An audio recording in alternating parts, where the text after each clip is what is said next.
Welcome back. Stranger Things Season 5 has concluded to a fairly chilly reception. Here's my look into what wavered both before the finale and after. First up, Dynmmics. Season 5 has been a pressure cooker, both for the characters and the audience. And the team's conflicts are realistic, which I think is why they've been grating on people. Because in real life, arguments are usually circular and unproductive, and have mid-insults, with each person just claiming they're right and the other is wrong.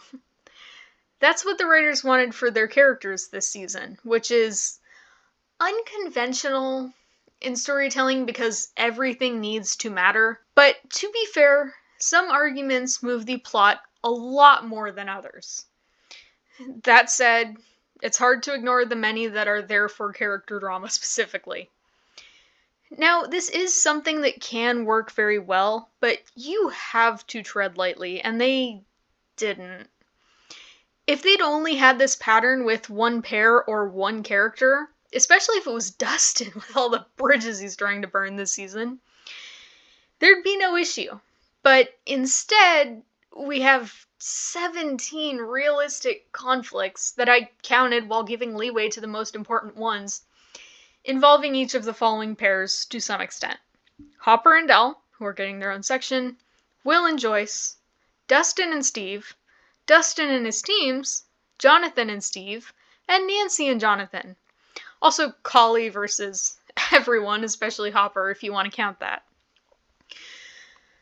By episode 4, the last one before a month-long hiatus of Stranger Things, the only pairs that sorted things out were Will and Joyce, whose conflict had the least escalation, and Dustin with his original quartet, which was arguably the most minor.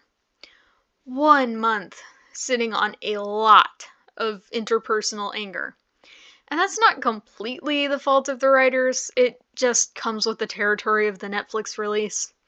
But it was still hard to pick up the series again after the break.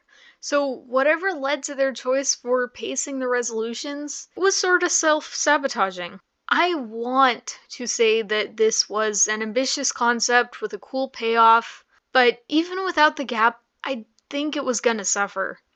I did not feel nearly as neutral as I am trying to sound.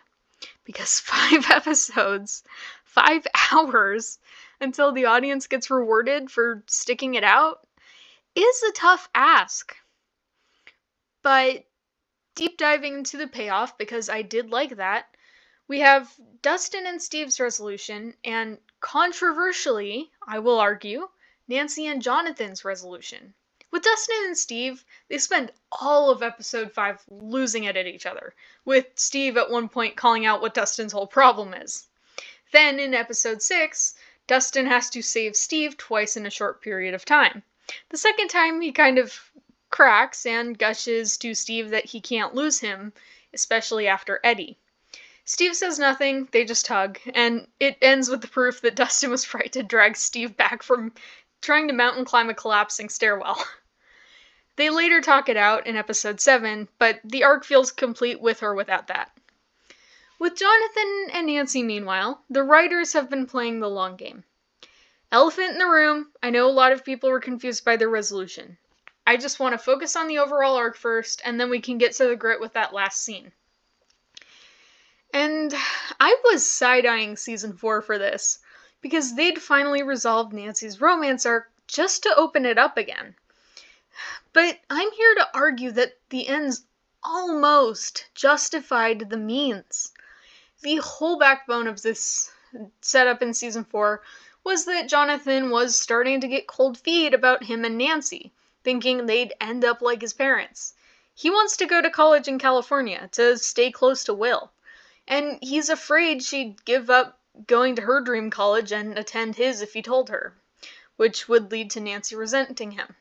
They're fairly mellow prior to episode 5, because Jonathan is more than perceptive enough not to take Nancy's anger from episodes 2 onwards personally. Instead, he takes his insecurities out on Steve, which we'll get to.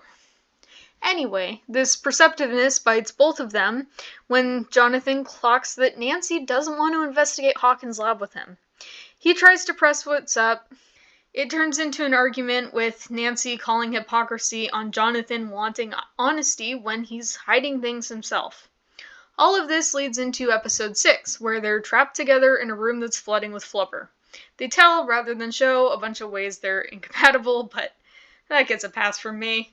I don't really need to see that on top of all the other vitriol this season. A bunch of small gripes lead to the college admission from Jonathan, and Nancy admitting that she wanted space as they mutually agree they simultaneously feel safe and suffocated by their relationship. She resolves Jonathan's insecurities about Steve, and Jonathan breaks up with Nancy by giving her the ring and asking her not to marry him. And she discards it. Just because they're great when it's them against the world doesn't mean they're great at facing life together. So few shows would take a gamble like that message, and even fewer would be mature about it. Also, they technically didn't have to, because the audience is so used to that weird trope where the more a pair of characters love each other, the worse they are to each other. Not here. So I can respect the vision and the effort. But let's figure out why the resolution scene got so much discourse. I don't think there's a lot to it, which means it could be an easy fix. The problem is its dialogue placement. We've all heard of recency bias, and when the last thing you hear is these two saying, "I love you" to each other, I can see how people would miss when Jonathan said, "Will you not marry me?" This has been a very dialogue-heavy season, and we were all missing things on first pass-through. Making sure the audience absorbs all the non-visual information and doesn't check out is difficult. I know One Night in Miami is renowned for pulling it off, but they have a very dynamic tone. One scene is high, the next is low, the next is something to the side, and the character chemistry always helps. Stranger Things doesn't do that. The conflict obscures the chemistry, and a lot of scenes are trying for the same dark tone as the last. I think the audience expectations also came into play here, because my fellow fans seemed to miss why Jonathan was planning to propose, that he felt like their relationship was flat, according to episode 3, and they were awing when he pulled out the ring in episode 6. Next up, Steve and Jonathan. That was a rough one. I want to praise it for the extra characterization it gave to Jonathan, but it felt like the most cuttable conflict, especially with the payoff being minuscule in the face of everything else that Jonathan and Nancy sorted out. It was there to showcase Jonathan's insecurity. And Nancy, Robin, and Dustin all separately called BS on it. Which is why it starts to feel like they were lampshading this one until they could resolve it. It's purposeful, but it's still an overload. To remind you, we have 6 other dysfunctional duos to follow in episodes 1 through 7. Season 5 had really high stakes for audience reception, and I don't think the risk with these last 2 was worth it. Next, Hopper and Elle. Hopper and Elle have me worried, because the end of their arc is either going to be really clever, or too fast to earn whatever it's trying to do. It's getting very late in the season, when you usually would be locking in and wrapping everything up. So the writers not doing that here tells me they have something big in mind. Hopper and Elle's main issue gives season 2 deja vu, where at the core Hopper is trying to protect Elle at all costs, including their relationship. What's new is that Elle feels like he's underestimating her and is pushing back pretty effectively. In episode 3, she helps him interrogate a random soldier by reading his mind, after she and Hopper were bickering about how she can't. In episode 4, Hopper does give her a bit more leeway, and they raid a military base together and rescue Collie. But in 5, their issues aren't solved, as she rightfully calls him out for his plans to prematurely sacrifice himself to stop her from fighting Vecna or the military. In episode 6, I think Elle just starts ignoring Hop, because when he still doubts her, out loud, she doesn't react. She just protects them on their way to an upside-down gate, which, once they get through, they just forget about Hopper almost sacrificing himself, and they never bring it up again. At first, they're too busy, so I don't mind, but when we've gotten through that lull in episode 7, and there's no closure, that's weird. But back to the timeline. In episode 6, Hop has a heart-to-heart with Joyce about his relationship with Elle. Joyce is facing the aftermath of overcorrecting and overestimating Will, since they were having the same base conflict as Hop until episode 3. Hopper talks about how they're torn between driving a wedge between themselves and their kids by being overprotective, and their kids sometimes ending up in over their heads, like Elle when facing the military, or Will when facing Vecna. He hits an impasse on the issue. The hypocrisy that he's telling this to Joyce while needing to say it to Elle is great. However, in episode 7, he then tells Joyce that he'll have that conversation with Elle after the final battle. I'm cautiously okay with that, but they're gonna need to fire on all cylinders for it, especially with every other thread that's hinging on the finale right now. We'll just have to wait and see. Then there's Collie. Collie is not popular this season, and with the right people, that is very entertaining. But what if you watched Solo? Not so much. Here's the thing, she is meant to be irritating to the audience. She's stubborn, she reads as judgy, and she's the bearer of some very bad news. Self-contained, these traits are fine, even great, for a character, especially when the writing is sympathetic and self-aware like it is here. The characters aren't wrong or punished for getting annoyed with her. But I think the biggest issue is lack of clarity. I don't know how common this was, but my accompanying audience saw her fatalistic stance and her backstory as disconnected. And is she getting any sort of arc or not? She initially eavesdrops intently on Mike and Elle in episode 6 for a well-written, if roughly placed scene, which she later plays as though it's some secret piece of info that's going to win her back and forth with Elle on how everything's hopeless. The scene she eavesdrops on mirrors episode 1 this season, when Mike is having a hopeful talk with Elle about the future they want to build when Vecna's defeated. Here, he's saying the same, but Elle takes on Collie's stance. That Vecna isn't the end, that the military is an immortal enemy, owing to their resources and recruits. Which is a great parallel, but herein lies the biggest break between Collie's intended and audience effect. Elle. In episode 5, when Collie first tells Elle that she's doomed, Elle does resist it. She even walks away. But then Collie scares her with one last illusion, and after that, Elle just complies? Why? Maybe this has to do with Hopper, and she doesn't want him or any of her friends sacrificing themselves for her. Maybe she feels like she's following the status quo from season 1, where because she has powers, she ultimately has to be the team's savior every time. Because when she wasn't, Hop, Joyce, and Murray barely scraped by with a win. Yeah, it's none of that. Elle is ready to give up on everything good in her life because if the military catches and uses her, there could be more Vecnas. I know Elle's used to playing the hero, usually because her friends need her to, so I'm not expecting some big epiphany moment to explain why she came up with this, but this lines up too much with a lot of hero sacrifice motivation tropes, so it ends up not feeling like Elle, even though it is in character. Also, why does she hold Collie to a higher authority than Hopper on Mike on how to save the day this time? I don't know. All I know is that this has my brain spinning. Maybe another issue is the implications of Collie's fatalism. Because the show has always been very grim, and you could argue that they've toyed with this idea of running from the inevitable, with seasons 3 and 4, but it was always unspoken. As soon as you say something, a theme or a message out loud, it changes its relationship with the show, and it changes how you have to operate moving forward. The second half of season 5 is really late to be bringing in a fatalism debate.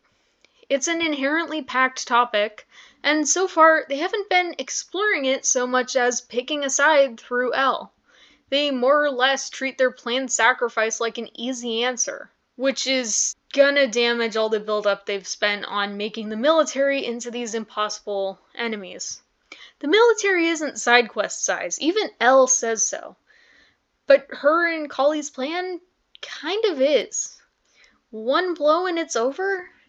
It's costly, yeah, but there's no way that's going to be enough.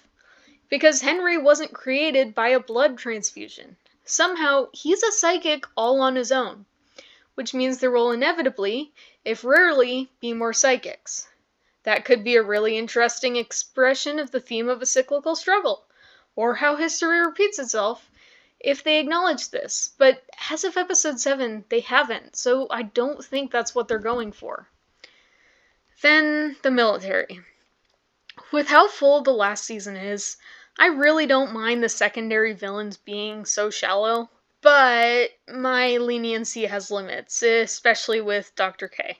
Why have they let her live so long? She's the head of the military's antagonism, but she's not clever or skilled enough to really do much herself. It's usually her tired hands. To her credit, she's halfway impressive the first time Elle and Hopper run into her. She incapacitates Elle with her tech and almost takes out Hopper while interrogating him. But then he escapes and Hopper just clocks her on the forehead after a fist fight. And this was after he took out her entire squadron. Maybe he was out of ammo or saving what he had left for Vecna, but the communication could be clearer. Elle gets a pass here because Hopper didn't take out the kryptonite speaker system they were using on her, unlike in episode 3. But leaving Dr. K alive really looked like misplaced mercy. I'm asking for consistency, not carnage. Dr. K gets away a second time in episode 7. This one has a sliver more justification than episode 4, not coming in the heat of a serious battle, but it's not enough to not get flagged. She and Elle have a kryptonite-free stare-down as the party is heading into the Upside Down to face Vecna. And this comes after Elle and Kali have discussed taking Dr. K's life. Elle was on board before Kali told her it's helpless, that another person like Kay or Brenner would just take her place. And I assume that's why Elle spares her. My party was pretty impatient with this scene, and going into the finale, I can agree. Because this would imply the writers want her to be a threat later. But please, don't let it be a boss fight. She hasn't earned one. All this to say, her survival is looking a little blessed by the hands of fate. She is there to validate Kali's hopelessness and to be compared to Brenner. But she's a step down from Brenner. Both are insufferable, and Kay tries to have that evil restraint that made him terrifying, especially when trying to manipulate Elle. She's still hateable, but more so because she's dry. Most of her scenes are her threatening her men, or blaming Vecna attacks on Elle, or griping about how they need to find Elle faster. That's had broader consequences on the military as this ever-looming threat they're trying to be. They feel much lower stakes than the run-ins we've had with Vecna. So rather than feeling like another impossible battle we're staring down the barrel of, they feel like a grating distraction from what we're really here for. I'm sure they'll do something important in the finale, but is there any way these guys could have been more background before now? I mean, what have they done so far? They're so dangerous, Hop thought he needed to prematurely sacrifice himself to protect Elle from them, which caused them to argue for all of 5 minutes. And then they're the reason that Kali is pushing Elle to stay behind with her when the Upside Down collapses. But that's part of Kali's backstory, so them being gone wouldn't change that. So far, I just can't say they're working. The stakes. Roughly 730 days without Upside Down related incidents. That's the gap between seasons 4 and 5. The longest wait in universe the characters have had. Right after season 4's ending promised the apocalypse was at the doorstep. And it was great when Nancy feels guilty about them having stayed in Hawkins instead of evacuating, which ended with her parents injured and Holly missing after a demo attack. But you could do that with a shorter time period. As it is, the way she says it sounds like the time skip was just another year. But then in episode 3, Max has a throwaway line about how it's been 2 years. I guess there were hints to this because of the military's construction and Max was healed, but going into this I was expecting a gap of probably 6 months and ready to chalk Max up to movie logic.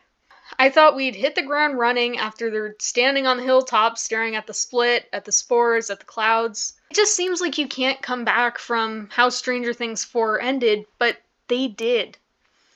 And then we're left wondering for the whole season why Vecna has apparently been idle so long. When he finally enters the front lines for episode 4, he sweeps the legs out from under the team like it's nothing. In episode 1, they think he's probably healing, which I can see. But this is the same character psychically holding his fractured tibia together just so he can chase Max and Holly in episode 6. He's a menace when he's motivated. So he doesn't seem like he'd waste 2 years healing. He does tell Will that he's been getting stronger when he's taunting him in the mind space in episode 6, but A, that's very late in the season, and B, how much stronger? In episode 7, they finally answer what took him so long. He was attacking Dimension X in the same way that he was attacking Hawkins, and he's planning to merge the two. I know the entire purpose of this season was the mystery of his plans, so they couldn't have said that sooner, but we needed something. Because if you didn't binge the show, the tension goes out the window. Next, Vecna. Here, I'm gonna indulge some of my own biases deliberately. Villains should not monologue during climaxes. No one should, actually. By all means, have your speeches, just don't hit the pause button to do it. My gripe is specifically with them doing this in episode 4, but they also did it in 6, which is why I'm less forgiving than if it was a one-off. For Vecna's monologue, it felt like the writing team was reluctant to drip-feed the audience info about their villain, which they could have. They were great at slowly unspooling villains in the earlier seasons. Or they could have just moved it, because 2 episodes later, when Vecna is taunting Will in the mind space, he retreads a lot of what he said before. And that's not the only time he's weird this season. I don't have a huge issue with Vecna sparing Will after his monologue, since it pays off for him later, when he's almost able to exorcise Max from his brain using Will's info. But his motivation is an issue. In his monologue for 4, he gloats that Will is weak and he's won before walking away, secure in the knowledge that the demos are after the rest of the team, and Will have to watch, via the hive mind, as they get eaten. And sure, this is consistent with last season, where he likes to play with people before attacking them, but now doesn't feel like the time. And Vecna doesn't attack Will after this. It doesn't give him a strict disadvantage, per se, but he also doesn't clearly gain anything from it. Maybe because Mike and Will were close. The idea was that the demo he said on Mike would just then switch targets to Will? But it was late into me trying to defend this scene before I even came up with that. And we know, in that moment, that Vecna was done with Will. Because when he used Will in episode 6, he told him, "You're going to spy for me one last time," where he was spying on Will to find and attack Max. Because of this, it feels like him walking away was him giving Will a free pass. I think they could have had what they wanted, where Will gets spared in the scene after Vecna mocks him, but instead of it being a power move, Vecna still plans to use Will as a spy, and him tearing down Will in episode 4 was an attempt by Vecna to keep Will weak so he can follow through with that, and then he plans to do away with Will once he's won. Then we have Will, also Mike. Just to preface this, Will is great this season. It's refreshing to see him finally stepping up, and he gets a dual arc. Confidence in his abilities, and in his identity, which is really cool on paper, but has a few quirks in execution. His confidence in his abilities arc was the stronger of the two, but both suffer from their respective dialogue near the end. First off, when Will is explaining how he took control of the demos, and momentarily Vecna, he says he uses happy memories. And why does he use happy memories? Because Vecna weaponizes your thoughts and memories in order to possess you, uses powers through you, or read your mind. I don't mind them saying this as much as I mind them saying the happy memories thing, but it still stings a bit. Partly because the audience already knows this, we've seen Vecna doing this, especially in season 4, and partly for reasons I'll get to in a minute. But, well used, this could have been huge. Imagine we find out the full extent of what Will's been going through repeatedly since season 2. That makes his moment where he helms the hive mind all the more triumphant.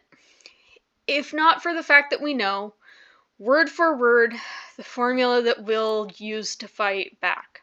Before now, we had reason to believe that several things were contributing to Will's powers. Proximity to Vecna and the hive, his conversations to Mike and Robin, who were the catalyst for him realizing his agency, and him fighting tooth and nail to save Max and Holly. But those barely matter, because it's not as much about internal strength as it is about following the formula. It cuts the emotion and the stakes quite a bit in retrospect, especially when we see Vecna fighting back while he does it in episode 5. Now let's circle back to why I don't gel with them saying how Vecna operates out loud. Will's coming out scene. This is the end of a season-long arc for him, longer if you count the little bit of Byler teasing in season 4. His arc was supposed to follow Robin's off-screen one that she spelled out. Confidence in his identity, then the confidence to tell it to the people he trusts. However, him coming out isn't an act of confidence. It's pressure. And for the record, I have no issue with Will being nervous in that scene. That's perfectly normal. But right before it, he tells Joyce verbatim, he's also afraid, which proves that I can beat him. But for me to do that, I think you need to know the truth. Look, good to hear that he believes in his abilities, but that's not what we're here for right now. Anyway, he tells them Vecna showed him that he'd lose the people he loved if he came out. So afterwards, when Will says Vecna can't turn his fears on him anymore, and he and Robin joke that he didn't need truth serum after all, I mean, he kinda did. His truth serum was just his mortal enemy invading his psyche. Maybe it's supposed to look like an act of defiance to Vecna, because Vecna told him he'd lose everyone, but then Will saying his fear came from himself means this probably isn't the case. I guess you could argue the purpose was so that everyone there could prove Will's fear wrong, but normally arc resolutions are made to feel more internal than external. It was a great concept that just needed more clarity. But before we move on, I do want to bring up the relationship and ship between Mike and Will that the show explores. Their chemistry is great, they're fun to watch, and even though they never name drop Mike, they do a great job of showing us him through Will's eyes. But even with all of this, the pair feels mismatched. They couldn't introduce a new character this late, and in the 4 seasons that Will was present for, he's had the greatest number of meaningful moments with Mike. Unfortunately, this is making Mike feel even more like a main character. Yes, he is literally one of several MCs, but when we look at popular archetypes, that's when some cracks start to show. In modern media, the 3 most common protagonist variations are the ones who get bodied by the plot, like Will and Elle, the ones with major arcs, like Max and Hopper, and the ones who, like Mike, operate a bit like a video game protagonist, tied to whoever's the most plot relevant, and usually action over internality, especially if you take a look at his character arcs. A lot of his screen time reads like he's there for the audience to experience the world through, rather than to live in the world himself. In season 2, Mike feels like Max is replacing Elle, and he doesn't learn to accept that she's not. She even extends the olive branch in episode 8 just for him to reject it. It gets resolved by Elle's return. In 3, his worry over Elle using her powers too much crops up after Elle and Max start hanging out, prompting Elle to be bolder. And while Mike claims that it's because he doesn't want a repeat of season 1, this is retroactively dinged because in 4, he's worried Elle will outgrow him if she gets too independent, which is somehow used as romantic encouragement in the finale rather than a season-long character arc. So, of the 3 points where we could have gotten an interesting arc from him, they were instead mild plot points for the others to work around. That can work. Not every character needs a major arc, but you need either a story type that supports that, or other characters balancing them out. And as far as plot relevance, Mike stuck by Elle's side all season 1 at the protest of Dustin and Lucas. And the 2 moments that he doubted her, after Will's decoy was found, and after she sabotaged the compass, it's not like it stuck. In Season 2, Mike's the first person, save for Joyce, to get involved with Will and the Mind Flayer. And while Seasons 3 and 4 handled this better because they had split perspectives, for both of those, he still got a chunky arc about his romance with Elle, which leads us to 5, where he is doing less, but is still somehow forefront through his romantic importance to Will. And that's why the Bylership works, but also doesn't. With the finale over, let's now revisit all of our sections. Let me preface this. Emotionally, I like the finale, and it was rewatchable for the purposes of this study. But even on first viewing, when I'm taking everything at first value, the ethos and logos are not always caught up with the pathos. A quick reminder, logos is logic, pathos is emotion, and in storytelling, ethos is credibility according to the writing's established rules. So, checking back with Hopper and Elle, they were tugging at my heartstrings a lot with this one. But I am sorry to say, I have to call the conclusion damage control. Elle doesn't budge on sacrificing herself until the finale, by Hopper very eloquently telling her that she still has a future after everything she's been through. Which is very sweet, but, that was not her motivation for sacrificing herself, right? Because, A, what happened to her old self-sacrifice motivation to prevent more Vecnas? B, this new reasoning and its resolution are being dropped in a few sentences. And C, that has implications that you need a full arc to address. And then a few minutes later, Elle's speech to Hop is part appreciation to him being her dad, and partly about how it's her choice if she lives or not when Sarah didn't get that choice. It's a little confusing because Elle's speech is on point to everything we've been seeing so far, but Hopper's feels disconnected, like he magically knows something that the audience wasn't even privy to. I just wish they'd covered some of this before the last episode, because the pacing is rough. Anyway, it really looks like Elle is going to make it out of this. Even Kali voices her support. And the team gets victory over Vecna. It's all over in an instant. The military ambushes them on their escape from the Upside Down. And what happens to Elle is a cynicism inkblot test for the audience. She's missing, and Mike believes the best. We'll never know the outcome. And I do like the ambiguity. It's just hard to say how earned it was. That deliberate whiplash, with them suddenly losing, was really good. But the other unintentional one, of Elle going from seemingly giving up to hope to an emboldened sacrifice, not so much.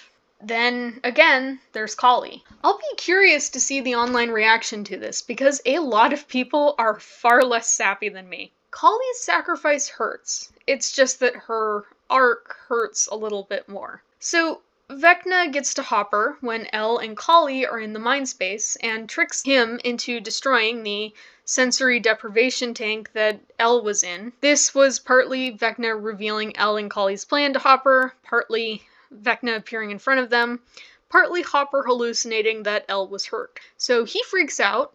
Max, Kali, and Elle get booted from Henry's brain, and Kali is ready to attack Hopper for this. Hopper gives his speech to Elle, and this gets Kali to finally believe in survival, and she lets him live. The military makes their attack on the trio, and they end up capturing Hopper and Kali to interrogate. They threaten Kali's life, so Hopper will give up Elle's location, but Kali tells Hopper to keep protecting Elle at the expense of her life. They have a few moments before she bleeds out, where she tells Elle she believes Elle can make it out of this. There's a few complications to an otherwise strong concept. First off, Hopper being shocked that Elle and Kali's idea of ending the cycle was going to end their lives. He already said that he suspects her to screw them over somehow, and he accused her of manipulating Elle pre-finale. Then there's this line from him. Okay, well, I'm gonna need a promise from you too. If by some miracle this plan works, we're getting out of here. Dr. K and her plans, they're a problem for another day. Implying he already knew what Elle's been thinking before they even put the Mindspace plan into action. So his decision to confront them immediately after the Mindspace plan fails feels weird. Then there's the fact that Collie already knows L means the world to Hopper. She was chewing him out over it in episode 6. But somehow, Hopper giving L this speech is the thing that changes her mind about L's survival, which she previously said was pointless because the military will always be after her. And look how dismissive she's been of Mike and Hopper before this moment. I just can't really follow it. Back to the military, this one's 50-50. On one hand, they play their role right. They come in and interrupt the heroes at the worst possible time. On the other, their plotline's pretty bouncy. They see L's team enter Hawkins' lab at the beginning of the episode, but give the team enough time for the Mindspace plan to fail, and for Vicky and Max to almost get captured before they do anything. It's fine. Logically, it's only half an hour, but because of how dense the plot was, it still feels like a longer gap than it actually is. And then the military gets weird, because they win, only to give up at the last second. Even Dr. K stops being important and actually just completely disappears after this. They capture everyone except L, who runs to stand in the upside-down entrance until it collapses. And they just don't try to stop her or anything for a solid few minutes. Everything's played at 1x speed, there's no slow-mo. Elle has time to take Mike into the Mindspace to say goodbye. She exits the Mindspace. We see all her found family's reactions before the upside-down collapses, and she disappears. I get that the emotion was the purpose of this scene, but it makes the military look weirdly idle. Some of them were occupied with the others, I get that. Some were probably shocked, that's fine. But you're telling me not a single one did or said anything after all the effort they put into this. I feel like it could have been better if they changed the length of the Mindspace scene. So either Mike leaves it at the last second to hide the military being idle, and you slow-mo everybody reacting to L's death, or Mike leaves early, and you have Elle give one look at the group before going back into the Upside Down and out of sight. Last military-related point.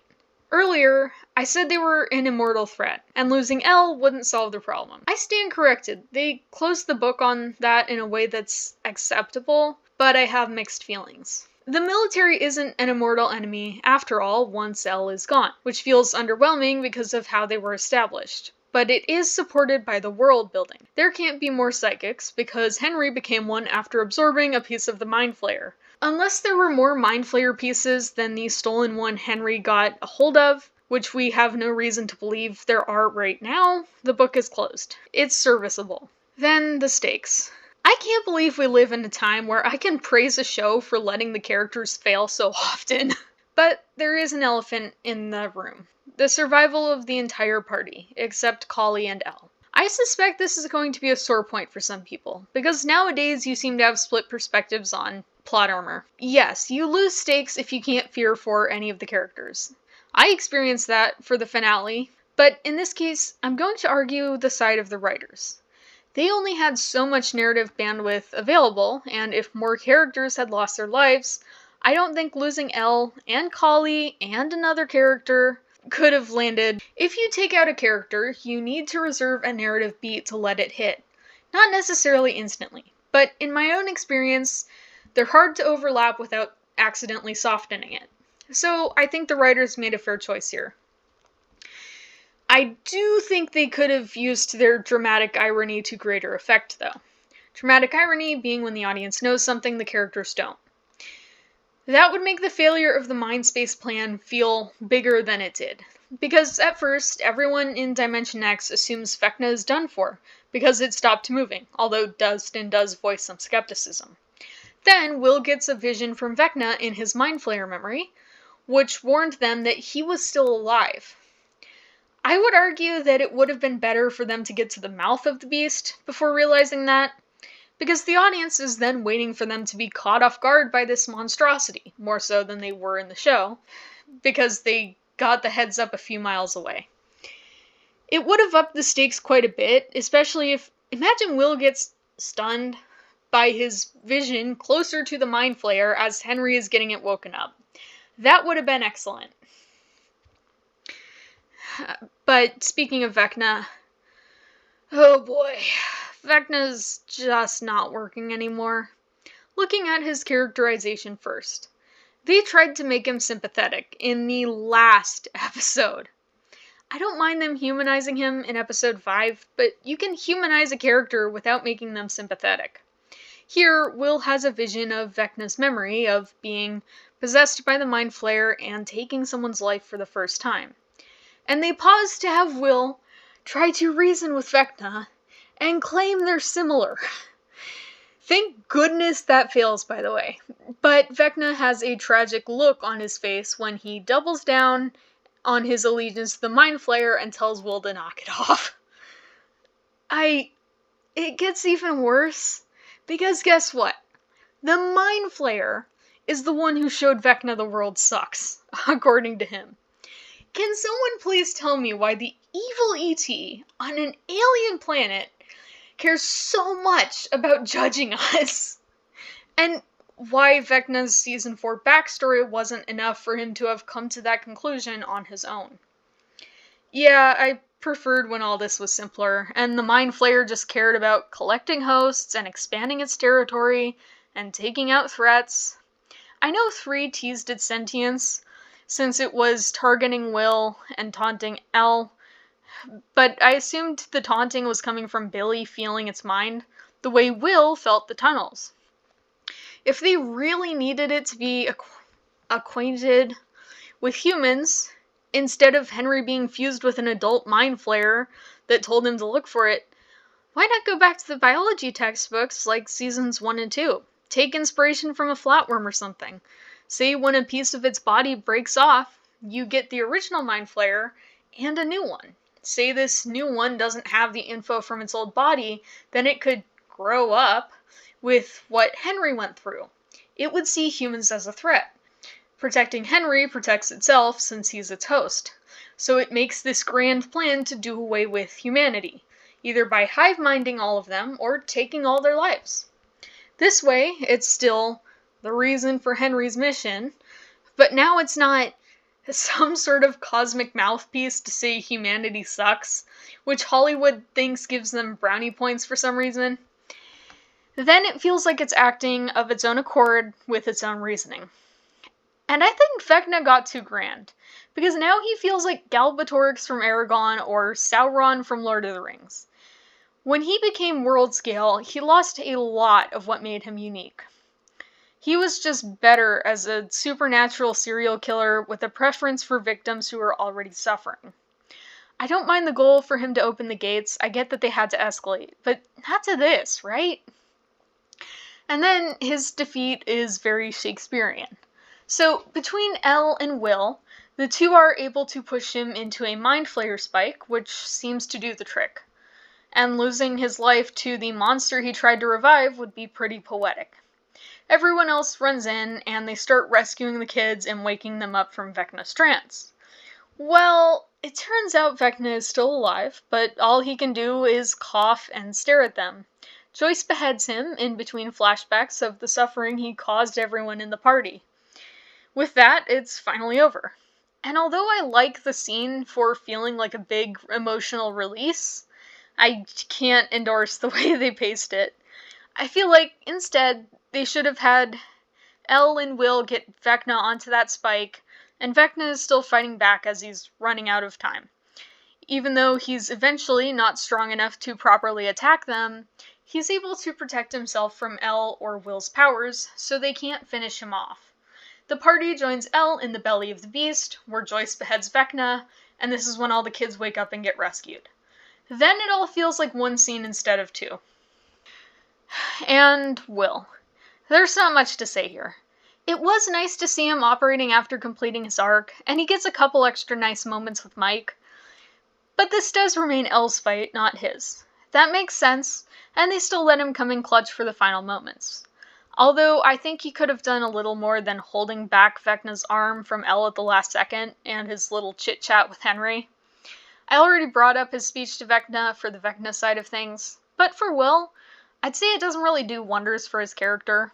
It doesn't feel consistent with who he's established to be, but it doesn't feel inconsistent either.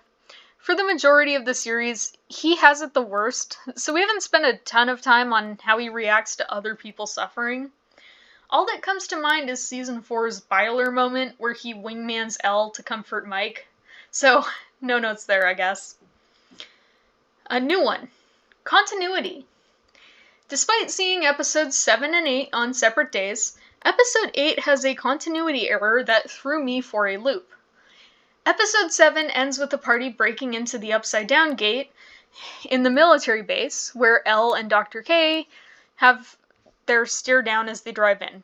But episode 8 opens with them having no idea where Elle is, and the party having a head start, according to Dr. Clark. Dr. K goes on a glorified scavenger hunt in the human world, tracing back the party's plan, nearly catching Erica and Mr. Clark, and catching Max and Vicky, who they bring back to the military base, which allows Dr. K to be there to ambush the party when they leave the gate. I know part of this was a mechanic to have Max present to witness Elle's sacrifice, but it feels like episodes 7 and 8 were two different versions of the script. Maybe some of it was because the finale got a theatrical release, so they wanted it to be more self-contained. But who is going to a theater release without being caught up on the season? This isn't a Marvelverse origin story. I get where they're coming from, but it's not enough for me to have given it the green light. I would have preferred for the episodes to line up, and I'm sure there's other ways they could have gotten what they wanted. Time for the epilogue. The epilogue is solid, although it, being the last third of the episode, does not feel right. It's well paced in itself, but when you go into it knowing the finale is 2 hours, you do a double take when you get there. And given the main finale's pacing struggles, I feel like they could have had a shorter epilogue just to give the main finale a little bit of time to hopefully help it out. Robin and Dustin's speeches in the epilogue aren't subtle, but that's par for the course for similar epilogues. I enjoyed the looping, even though it was also expected. Hopper ends his arc by warning Mike not to freeze his life and push people away for Elle, since that's what he did when he lost Sarah and then spent 5 seasons unlearning. Mike and his friends, including Max this time, play D&D, like the night when everything went wrong. The campaign ending mirrors the finale. They're all about to lose when they try to summon an obvious Elle stand-in, which Mike initially claims fails. Max gets mad, and after a minute, without losing a beat in his expression, Mike claims it worked after all. I think this was a nod to him absorbing Hopper's advice. Then they use D&D to explain what everybody's been up to, before passing the dice, if you will, to Holly and her friends. It was all well received with my audience.